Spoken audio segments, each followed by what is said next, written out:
This is the rare Rolls Royce collection here at the Nethercutt Museum. So this is a 1913 Rolls Royce Silver Ghost Town. This elegant car has very stylish lines with distinct sporting flair. It was unusual for the Rolls Royce. I don't know why they named it Ghost. But the elegant town carriage was the first registered to Cecil. I'm not sure how you pronounce his name, but the horsepower was 40 to 50, and this was a 6-cylinder with their ugly little emblems.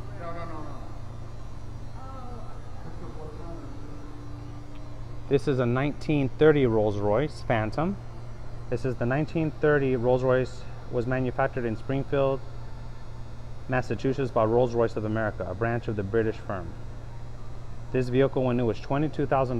Wow, in 1930. That was big money. Think of it this way, that's the price of basically like a really good solid new car today. And this was in 1930. That was almost 100 years ago.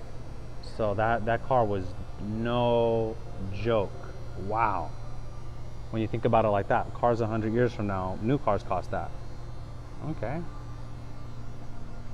This is a 1932 Rolls Royce Phantom to Croydon, Victoria. This very elegant convertible was originally purchased by the heiress Jessie Woolworth, the daughter of 5 and 10-cent store magnate Frank Woolworth. Okay. Mr. Donahue loved to give her very dapper Irish husband James extravagant gifts like this beautiful Rolls Royce. Alright, so I guess she was spoiling the dude. Horsepower 40 to 50, 6-cylinder, first place, won some awards.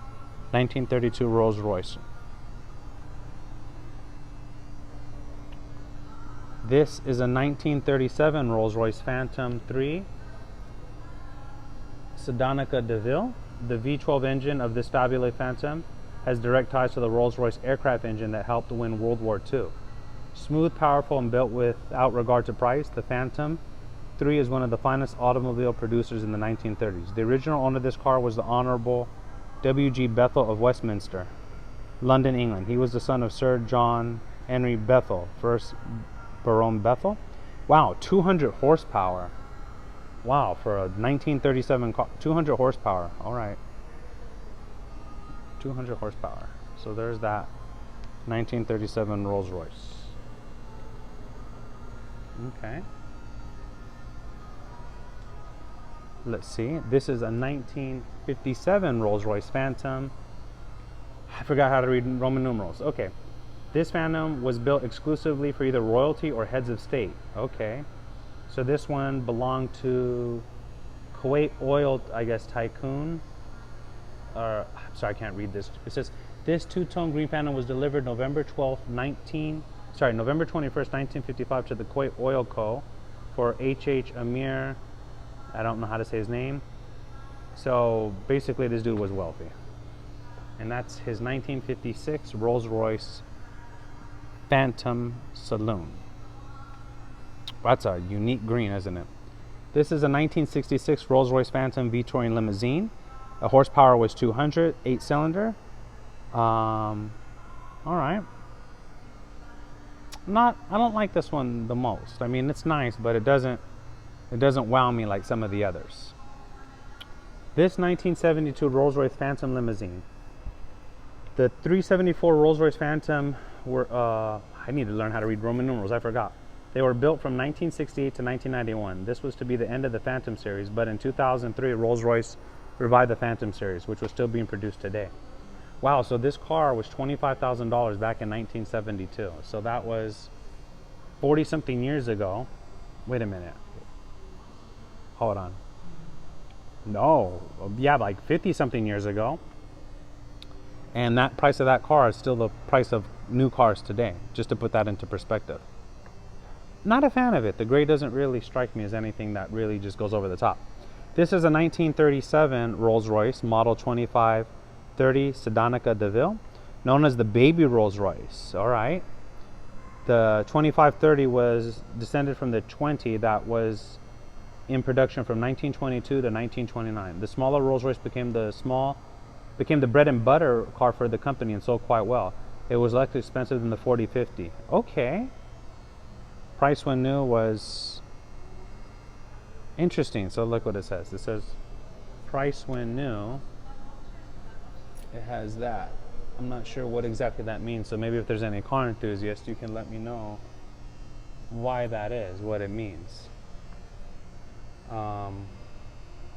Yeah, I would love to know. What does that mean? I like it though. It's kind of little, but it makes sense. You don't have to have something so big. All right, I guess this is what it looks like underneath. Look at that. It's a beautiful engine. Look at that. Beautiful, beautiful artwork. It's funny how, for me, people can believe in evolution, that a human body just evolved out of nothing, but nobody would ever in their right mind say that this car just evolved on its own. The craftsmanship, the intelligent design to creating this is a piece of art, much like creation in life is how I see it. It can't just happen by chance. It's too complex, too organized, and it needs a set of rules. Anyhow, back to the cars. So, the 1955 Rolls-Royce Silver Touring Limousine. This price car when new was $11,000. It's a 6-cylinder. It says this vehicle was introduced after World War II. It retained its pre-war predecessor's elegant. This car was owned originally by this lady named Marjorie. Okay, I guess she was a businesswoman of her time in the 1950s. But that is a beautiful, beautiful car. This is a 1958 Rolls-Royce Silver Wraith Limousine. The Limousine was once the personal car of Miss Ellie Lilly of the famous pharmaceutical company. All right. Horsepower was 150. It was going for $12,000 back in 1958. Actually, it doesn't seem too bad. There was some of them that were going for like 22 grand, and they were from earlier years. So I don't know who determines the prices of these things. This is the Silver Cloud 3. Was unusual for Rolls-Royce, as it was an attempt to catch up with the style trends of the era. The quad headlamps and long low hood profile modernized the car visually and gave it more appeal to the high-end buyer. Only 2,376 Silver Cloud 3s were produced. Around 200 horsepower estimated. Okay, so this is not too many of these were made. I don't like the color though. This is a 1988 Rolls-Royce Silver Spur Limousine. This one was used by the Duke and Duchess of York, Prince Andrew and Sarah Ferguson during their royal visit to LA in 1988. Okay, the owner decided to preserve the car in the condition it was during the royal visit. There's less than 15,000 miles on this vehicle. Wow, 1988. Okay. And just some tossing. This is a Bentley, 1951 Bentley. This Bentley was built for the display at the 1951 Paris Auto Show by the French studio of Fresnay. The elegant coupe was a styling throwback to the 30s. This vehicle, when new in 1951, was $7,500, rough estimate, and was a 6-cylinder, and it had 150 horsepower.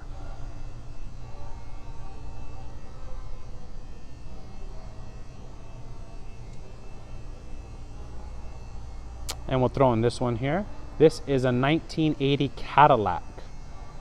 So the Fleetwood Formal Limousine was Cadillac's most expensive car for 1980. With a 144-inch wheelbase, it was the largest and most luxurious of the limousines, according to this, what I'm reading here. Few formal limousines were built in 1980 due to the fuel crisis. The total production fell over 39%. This car was recently donated by Roger Morrison, a retired employee of the Nethercutt Collection. All right. And yeah, so as you guys can see here, there is quite a bit of vehicles here in this collection. So I went through the Cadillacs and the Rolls-Royce, and there's just a lot of different options here for you all to look at. But so far I'm hoping you're enjoying it. Please let me know what other vehicles you'd like to see. There's quite a few car museums here in LA, or at least there's 2 big ones. But I'm willing to travel if we get enough views and people like it and comment, and you'd like to see me go more in depth on the cars. I can try to make the time and do it for you all. And I hope you enjoy it. I hope you have a beautiful day. See you all soon. Thanks so much.